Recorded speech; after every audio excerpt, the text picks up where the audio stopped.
తను చనిపోయే సమయంలో కూడా తల్లి బాధ్యత తీసుకున్నాడు. అప్పటి వరకే వాళ్ళ సహోదరులు ఉన్నారు, యాకోబు, యోసే, యూదా, సీమోను. మత్తయి సువార్త 13:55, మార్కు సువార్త 6:3 అనేక చోట్ల. అయితే వాక్య ప్రకారం వారు యోహాను సువార్త 7:5 ప్రకారం సహోదరులైనను ఆయన యందు విశ్వాసం ఉంచలేదని రాయబడ్డారు. ఇంకా చాలా చోట్ల యోహాను సువార్త 10:20లో దయ్యం పట్టినటువంటి వాడు అన్నారు.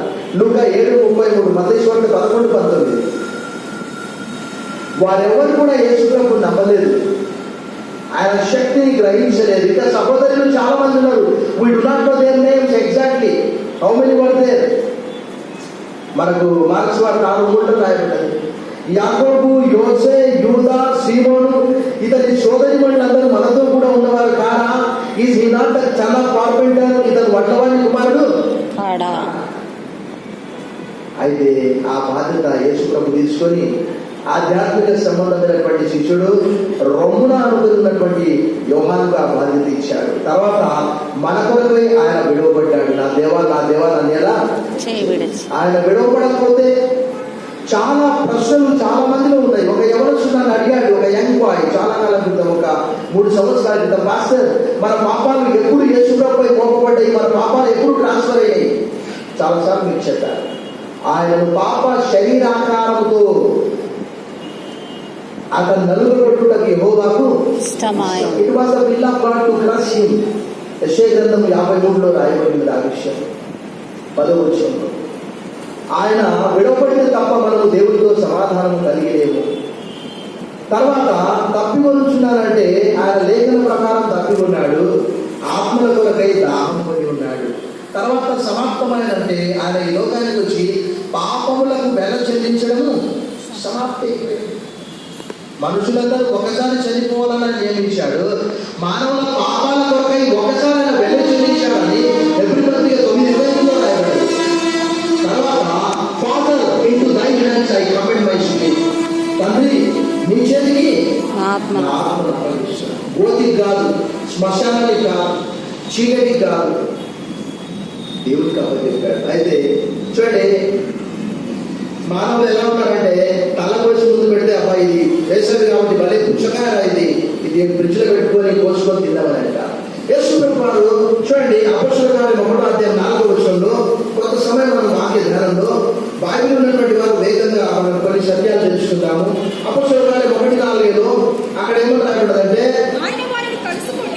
ఒక నిమిషం కూడా వచ్చు, శ్రమ పడిన తర్వాత 40 దినముల వరకు వారికి అగుపడుచు దేవుని రాజ్య విషయం గురించి బోధించుచు అనేక ప్రమాణములను చూపి వారికి తనను తాను సజీవుడిగా కనపరుచుకోలేదు. అనేక ప్రమాణములను అంటే పుట్టుబడుచు ఏమన్నా చూడండి, రుజువులను. ఏంటది? రుజువులు. ఈ లోకం ఏమడుగుతుంది? రుజువు అడుగుతుంది. ఇన్ఫాలిబుల్ ట్రూత్ అంటే వాస్తవమైనటువంటి సత్యము. 40 దినాలు యేసుప్రభువు కనిపించాడు. ఆయన ఏదైతే చెప్పాడో అదే చేశాడు, ఏది బోధించాడో దాని ప్రకారమే జీవించాడు. అయితే నేను ఇంతకుముందు గత మాసంలో కూడా తెలియజేశాను, మనము పునరుద్ధానం గురించి కేవలం ఈస్టర్ టైంలో, శ్రమల దినాల్లో, గుడ్ ఫ్రైడే టైంలో కాదు, కానీ సంఘ ఆరంభము పునరుద్ధానం పైన ఆధారపడి ఉన్నది. దేవుడి వాక్యంలో ఏమని రాయబడ్డదంటే, ఆయన శరీర రీతిగా దావీదు కుమారుడైనప్పటికీ మృతులలో నుండి తిరిగి లేపబడ్డ ద్వారా ఆయన దేవుని కుమారుడని రుజువు చేసుకున్నాడు. అది రోమపత్రిక 1:4లో రాయబడ్డది. ప్రేమైనటువంటి దేవుని బిడ్డలారా, పౌలు కూడా ఆయన ఏం చేశాడు? పునరుద్ధానం గురించి చెబితే అపొస్తలుల కార్యం 17:32 నేను గత మాసంలో కొన్ని విషయాలు మాట్లాడాను. మనం ఎవరితో చెబితే సరే తర్వాత చూద్దాంలే 17వ అధ్యాయం 32వ వచనంలో మృతుల పునరుద్ధానమును గూర్చి వారు విన్నప్పుడు కొందరు అపహాస్యం చేశారు. యాక్ట్స్ 17:32. మృతుల పునరుద్ధానమును గురించి వారు విన్నప్పుడు కొందరు అపహాస్యం చేశారు. మరికొందరు దీని గురించి నువ్వు చెప్పున్నది ఇంకొకసారి తర్వాత ఇప్పుడు వీళ్ళారు. ప్రేమైనటువంటి దేవుని బిడ్డలారా, ఈ సాయంకాలము యేసు ప్రభువు వారు చూపించినటువంటి ఆ ప్రూఫ్స్ ఏవో 4 సువార్తల్లో సువార్థికులు రికార్డ్ చేసినటువంటి వాటి నుంచి నేను క్షుణ్ణంగా క్లుప్తంగా మీ కళ్ళను ఉంచడానికి ఇష్టపడుచున్నాను. చాలా మంది అనుకునేది ఏంటి అని అంటే, యేసు ప్రభువు సిలువ వేసినప్పుడు దగ్గర నుంచి చూసినటువంటి వారు, వెంబడించినటువంటి వారు ఎవరు? స్త్రీలు. మీరు సువార్తలైనా కనీసం బాగా చదవండి, 89 అధ్యాయాలు ఉన్నాయి. సువార్తలైనా బాగా చదవండి, కనీసం ఇతరులకు సువార్త చెప్పాలన్నా మన విశ్వాసం బలపడాలన్నా. స్త్రీలు యేసు ప్రభువును వెంబడించారు. చనిపోయిన తర్వాత సమాధి చేయబడ్డప్పుడు పునరుత్థానమైన తర్వాత కూడా వారికే మొట్టమొదటిగా మగ్దలేని మరియకు కనిపించినట్లు అక్కడ రాయబడి ఉంటున్నారు. అయితే చాలా మంది అనుకునేది ఏంటి అని అంటే, నేను 3 విషయాలు చెప్తాను, ఇక చాలా ఉన్నాయి. కానీ ఆ 3 విషయాలు మొట్టమొదటి ఏంటి అని అంటే, వారు చాలా చీకటిగా ఉన్నది కాబట్టి, అంతకంటే ముందుగా మరొక విషయం చెప్తాను. చాలా మంది నన్ను అడుగుతున్నారు ఏంటి అని అంటే, ఈ యెహోవా సాక్షులు, సెవెంత్ డే అడ్వెంటిస్ట్ వాళ్ళు ఏం చేస్తున్నారంటే, చాలా మంది ట్రాప్ చేస్తూ ఉన్నారు. వారు మనకంటే ఎక్కువ పని చేస్తారు. మన సువార్థికులు తక్కువగా ఉన్నారు, వారి సువార్థికులు ఎక్కువగా ఉన్నారు. రోజు వారు 8 గంటలు పనిచేస్తున్నారు వారి మతంలో కలుపుకోవడానికి. పాత నిబంధన ప్రకారము 6 దినాలు కష్టపడి పని చేయాలి. 7వ దినము దేవుడైన యెహోవాకు విశ్రాంతి దినం అంటే శనివారం పాత నిబంధన ప్రకారం. కానీ కొత్త నిబంధన ప్రకారం గొప్ప యేసుక్రీస్తు వారు దేవుడి వాక్యంలో భక్తుడు పౌలు అంటాడు, ఆయన మన అపరాధముల నిమిత్తము అప్పగింపబడి మన నీతిమంతులుగా తీర్చిదిద్దడానికి తిరిగి లేపబడ్డాడని రోమా 4:25 రాయబడ్డాడు. ఆయన మరి 3 దినాలు సమాధి కాబట్టి 3 పగలు ఆదివారం తిరిగి లేచాడు. కాబట్టి యేసు ప్రభు తిరిగి లేచినప్పటి నుంచి 4 సువార్తలు అపొస్తలుల కార్యములు కూడా మీకు చూపిస్తాను. ఆదివారమున తెల్లవారుచుండగా యేసు ప్రభు వారు తిరిగి లేచిన తర్వాత ప్రపంచమంతా కూడా ఆదివారం దినము ఆరాధనగా మార్చేశారు. శనివారం ఎవరు కూడా ఆరాధించడం లేదు. ఆరాధించే వారు ఎవరంటే సెవెంత్ డే అడ్వెంటిస్ట్ వాళ్ళు, యెహోవా సాక్షులు. ఇప్పటి వారందరూ కూడా ఇంకా వారు పాత నిబంధన కింద ఉన్నారు కాబట్టి శనివారం దినాన్ని ఆచరిస్తూ ఉన్నారు. మత్తయి, మార్కు, లూకా, యోహాను మాత్రమే కాదు, కానీ అపొస్తలుల కార్యములో భక్తుడైనటువంటి పౌలు అక్కడ రాయబడినటువంటి మాట ఏంటి అని అంటే, అపొస్తలుల కార్యములు చూడండి, అక్కడ అపొస్తలుల కార్యములో 20వ అధ్యాయం 7వ వచనంలో, ఆదివారంలో మేము రొట్టె విరుచుట కూడినప్పుడు పౌలు మరునాడు వెళ్ళనై ఉండి వారితో ప్రసంగించు అర్ధరాత్రి వరకు విస్తరించి మాట్లాడుతుంటారు. ఆదివారంలో మేము రొట్టె విరుస్తూ ఉన్నాం. రొట్టె దేని కొరకు అంటే భోజనం కొరకు కాదు. అది యేసుప్రభువు ఒక రొట్టె తీసుకొని ఏమన్నాడు, ఇది మీ కొరకు విలువబడిన నా శరీరం, నన్ను జ్ఞాపకం చేసుకోవడానికి దీన్ని చేయండి అని చెప్పి సువార్తలో చెప్పి భక్తుడు పౌలు the special revelation was given to Paul. పౌలు యేసుప్రభువుతో కూడా లేడు, కానీ దర్శనం ద్వారా కనిపించాడు. యేసుప్రభువుతో కూడా లేడు, కానీ కొరింథీయులకు రాసిన మొదటి పత్రిక 11వ అధ్యాయంలో ప్రభువు నాకు అప్పగించాడు అని అంటే, ఎప్పుడు అప్పగించాడు? ప్రభుత్వం కూడా ఎప్పుడున్నాడు? ఆయనదే అథెంటిక్ గా. ఎవరైనా చదివితే అదే చదువుతారు. కొరింథీయులకు రాసిన మొదటి పత్రిక 11, 23, 24, 25. కాబట్టి ఇది మొట్టమొదటి మనము క్లియర్ చేసుకోవాలి. Crystal clear. ఏంటి అంటే, ప్రభువు ఆదివారం దిన లేచాడు కాబట్టి this is a holy day. ఇది పరిశుద్ధమైనటువంటి దినము. అప్పటి నుండి క్రైస్తవులందరూ కూడా మన భారతదేశంలో మాత్రమే కాదు, కానీ ప్రపంచవ్యాప్తంగా ఆదివారం దినమున, నిన్న నేను ఒక ఇంటికి వెళ్ళాను ప్రార్థనకి. ఆ యవనస్తుడు 89 రోజులు అమెరికాలో ఉన్నాడు.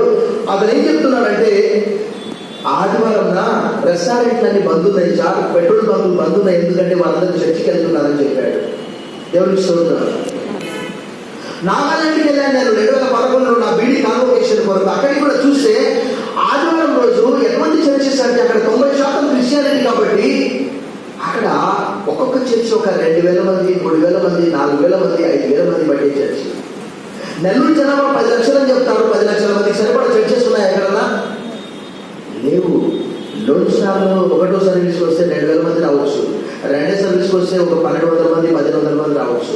3వ సర్వీస్ అంటే హార్ట్ టైం కాబట్టి 500 మంది రావచ్చు, 600 మంది రావచ్చు. టౌన్కి ఒక 1000 మంది పోవచ్చు. లక్షలైతే లేదు. మొత్తం కలిపితే 1,00,000 మంది అయితే తెలియదు. కానీ నాగాలాండ్లో ఆదివారం రోజు chicken, mutton, pork, petrol bunk shop ఏది కూడా ఉండదు. అది మనం గ్రహించాలని ప్రభుపేట కోరుతున్నాను. తర్వాత ఇక్కడ చూస్తే 4 సువార్తల్లో వేగంగా మనం క్విక్గా వెళ్తాము. యోహాను సువార్త 20వ అధ్యాయం చూసాం. అక్కడ చాలా చీకటి ఉండగానే రాయబడ్డాడు. చూడండి, ఆదివారం 20వ అధ్యాయం మొదలు వచ్చిన ఆదివారం ఇంకను చీకటిగా while it was still darkness అని ఆంగ్లంలో రాయబడ్డది. అంటే అర్థమైందంటే చీకటిగా ఉంది కాబట్టి వేరే సమాజం దగ్గరికి పోయి చూసిండ్రు, అక్కడ యేసుప్రభు లేడు. అర్థమవుతుందా? కరెంట్ పోయింది, నేను వాటర్ బాటిల్ ఇక్కడ పెట్టాను, ఎక్కడుందో తడుపుకుంటున్నాను అనమాట. చాలా మంది యొక్క అభిప్రాయం అది. అర్థమవుతుందని చెప్పేది. చాలా మంది అనుకుంటున్నారు ఏంటి అంటే సమాధి ఒక చోట ఉంది, స్త్రీలు పోయి మరొక చోట వెతుకుతూ ఉన్నారు. ఇంకా మనం చూసాం, మత్తయి సువార్తలో చూసాం 28:1 చూసాం వేగంగా. మత్తయి సువార్త 28:1 విశ్రాంతి దినము గడిచిపోయిన తర్వాత చాలు, విశ్రాంతి దినం గడిచిపోయిన తర్వాత ఆదివారం తెల్లవారుచుండగా డాన్ అని ఆంగ్లంలో రాయబడి ఉంటుంది. ఇక్కడనేమో ఇంకా చీకటి. ఇంకా మార్క్స్ వార్త 16:1 చూడండి వేగంగా. మనకున్నటువంటి కొద్ది సమయంలో కొన్ని విషయాలు నేర్చుకుందామా? ఒక నిమిషం, 2వ వచనం. ఆదివారమున పెందలగా లేచి బయలుదేరి సూర్యోదయమైనప్పుడు చాలు. ఎప్పుడైందంట అది? సూర్యోదయం అయిందంట. అంటే తెల్లారింది అనమాట. తెల్లారింది. మీరంతా నాకు కనిపిస్తున్నారా? లేదా కనిపిస్తున్నారా? రాత్రి కూడా కూడా లైట్ ఉండేవో కనిపిస్తున్నారు. అయితే చాలా మంది అనుకునేది ఏంటి అంటే వారు వేరొక సమాధి వద్దకు వెళ్ళారు కాబట్టి అక్కడ యేసుప్రభు లేడు, ఏదో లేచాడని చెప్తూ ఉంటారు. అయితే మీకు చూపిస్తాను చూడండి. సిలువ వేయబడినప్పుడు సిలువ మీద నుండి యేసుప్రభు వారి యొక్క బాడీని, ఆ డెడ్ బాడీని కిందికి దించినప్పుడు సైతము అక్కడ సమాధికి ఎదురుగానే, అంటే నేను ఇలా ఉన్నాను, ఆ కీబోర్డ్ వైపు దాని వైపు అలా చూస్తూ ఉన్నాను, అంత దూరంలో ఉన్నాను. చూడండి, మార్క్స్ వార్త 15వ అధ్యాయము చూడండి. మార్క్స్ వార్త 15వ అధ్యాయం 40వ వచనం చూడండి. మగ్దలేనే మరియు యోసే తల్లి అయిన మరియలు ఆయన ఉంచబడిన చోటు. ఒక సువార్తికుడు మాత్రమే కాదు. మత్తయి సువార్త 27వ అధ్యాయం చూడండి. మత్తయి సువార్త 27వ అధ్యాయము 62వ వచనం. మగ్దలేనే మరియలు వేరొక మరియలు అక్కడనే సమాధికి ఎదురుగా కూర్చుండి ఉంది. ఎక్కడ కూర్చున్నారట? ఎదురుగా ఉడికిలే అనమాట. ఆ తలుపు దర్వాజా ఉంది కదా, అలానే చూస్తూ ఉన్నారు. ఇంకా వేరే సమాధి ఎందుకు వెళ్తాం మనం? కాబట్టి ప్రేమైనటువంటి దేవుని బిడ్డలారా, ఇంకా చాలా చోట్ల కూడా రాయబడి ఉంటున్నది వాళ్ళు అక్కడే ఉన్నారు. ఇంకా వాళ్ళు చేసినటువంటి పని ఏంటంటే చూడండి, యోహాను సువార్త 19వ అధ్యాయంలో చూడండి. యోహాను సువార్త 19వ అధ్యాయంలో అక్కడ రాయబడినటువంటి మాట ఏంటి అంటే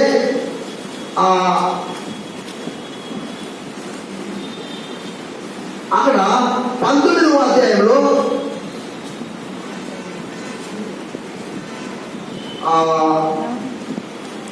నలుగురు వచ్చి చూడండి. ఆ సమాధి సమీపంలో ఉంది కనుక యూదులు సిద్ధపరుచు దినమైనందున వారు అందులో యేసును. ఇంకా లూకా సువార్తలు కూడా రాయబడి ఉంటున్నది. అంటే లూకా సువార్తలు కూడా మీకు చూపిస్తాను. లూకా సువార్త 23వ అధ్యాయము చూడండి. అక్కడ ఉన్నటువంటి ఆ స్త్రీలు 55వ వచనం 56వ వచనం. అప్పుడు గలిలయ నుండి ఆయనతో కూడా వచ్చిన స్త్రీలు వెంట వెళ్ళి ఆ సమాధిని, ఆయన దేహము ఎలా ఉంచబడిన చూచి తిరిగి వెళ్ళి సుగంధ ద్రవ్యములను, పరిమళ తైలములను సిద్ధపరిచి ఆజ్ఞ చొప్పున విశ్రాంతి దినమున. అక్కడ 4 సువార్తలు రాయబడిందండి. వారు కనిపెట్టుకొని ఉన్నారు. అంటే వేరే సమాధి వద్దకు వెళ్ళారు అనేది ఒకటి, కానీ వారు అక్కడ ఎదురుగా ఉన్నారు, వేరే సమాజంలోకి వెళ్ళలేదు. ఎందుకంటే మనం యోహాను సువార్తలో చూస్తే అక్కడ రాయబడినటువంటి మాట ఏంటి అని అంటే, అక్కడ 20వ అధ్యాయంలో చూడండి, 11వ వచనంలో చూడండి, సమాధి బయట నిలిచి, ఎక్కడ వెళ్ళినది ఆమె బయట నిలిచి ఏడుస్తూ, అక్కడే ఉన్నది ఏడుస్తూ ఏమంటుంది, ఆమె ఏడ్చుచు సమాధిలో వంగి చూడగా చాలు. చూసినప్పుడు వారికి అందరికీ అనిపించింది ఏంటి అని అంటే, అక్కడ యేసుప్రభు వారు లేడు. ఇది మొట్టమొదటిది. రెండవది ఏంటి అని అంటే, చూడండి, చాలా మంది చెప్పే మాట ఏంటంటే, యేసుప్రభు వారు దాదాపుగా 36 గంటలు శ్రమ పడ్డాడు కాబట్టి సిలువ పైన, అంతకంటే ముందు రోజు ఆయన మూర్ఛపోయాడు. మూర్ఛపోతే శిష్యులు తీసుకుపోయి అక్కడ పెట్టి మళ్ళా తర్వాత ఏదో ఎంపామింగ్ చేసి బయటికి తీసుకొని వచ్చారు. ఎందుకంటే చూడండి, మత్తయి సువార్త 27వ అధ్యాయంలో రాయబడినటువంటి మాట చూడండి. మత్తయి సువార్త 27వ అధ్యాయంలో వారు అనుకునే మాట, Gospel according to Saint Matthew chapter 27,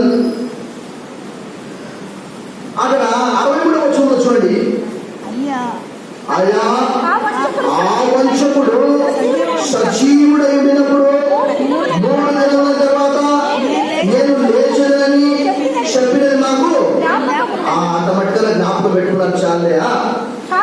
కాబట్టి 3వ దినం వరకు సమాధిని భద్రము చేయని ఆజ్ఞాపించుము. వాని శిష్యులు వచ్చి వాడిని ఎత్తుకొని పోయి ఆయన మృతుల్లో నుండి లేచినని ప్రజలతో చెప్పుదురేమో. అప్పుడు మొదటి వంచన కంటే కడపటి వంచన మరి చెడ్డదై ఉందని చెప్పి ఇలా అన్నాడు. అయ్యా, మీ దగ్గర ఎంత సెక్యూరిటీ ఉంటే అంత సెక్యూరిటీ బండలు చేసుకోండి. ఇక రాయబడి అండి, అక్కడ రాయబడినది పిల్లలు అంటాడు, మీరు వెళ్ళి మీ చేతులైనంత మట్టుకు సమాధిని, మీకు ఎంత సెక్యూరిటీ ఉంటే అంత చేయండి, సీరియస్ అలా వేయండి. కానీ మార్క్స్ వార్తలో రాయబడేది ఏంటంటే, మార్క్స్ వార్తలో, యోహాను వార్తలో గమనించాలని, మార్క్స్ వార్త 15వ అధ్యాయము 44వ వచనంలో జరిగినటువంటి ఆ సంఘటన మీకు చూపించాలని ఇష్టపడుతున్నాను.